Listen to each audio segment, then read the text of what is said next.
Well, here we are at the Tabernacle again, and I've got an issue with raising the mast. You noticed I mentioned that the Tabernacle had been cut off on the sides here, but it also we have this foot that is about an inch high that has been added. I think this is the original Tabernacle, and I think if I take the Tabernacle off, I can get rid of this inch-high foot that's really not needed. The problem is that when you try to put the mast up, you have to put it up an inch high and then drop it down, which means all of my shrouds have to be, all my standing rigging have to be loose. And my son and I yesterday tried to manhandle it in, and it was just a little bit too heavy for the two of us, and so we aborted the mission.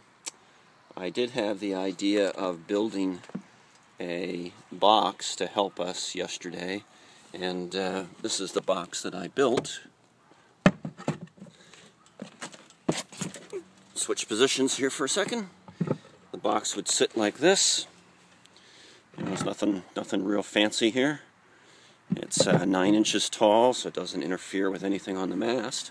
It's a little bit bigger than the Tabernacle, so that the mast can go in like this, be held in there, pivoted down, and then put in place. And that's what we used yesterday, but had difficulty using it. This was a little loose, of course. I did tie it down so it wouldn't come up.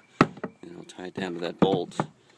But I think the next mission is to try to repair this Tabernacle and put it back to its original condition.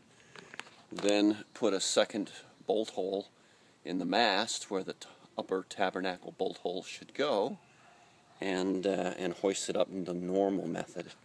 So underneath, inside the cabin, there's some bolts, the 4 bolts holding it in, and I will take this off and see if I can get this foot out so that I don't have to worry about having everything loose, raising it an inch higher than it should be, and then dropping it in place. There's really no need for this. 3-sided with 2 bolts is plenty to keep the mast in the foot. The strength of holding the mast up, of course, is the standing rigging, not the foot. The base plate just keeps it in position. So there's not a lot of load, shearing force going either direction on this mast, unless, of course, you get a rollover or something out at sea, which hopefully my superior sailing methods will prevent that from happening. So I'll keep you up to date.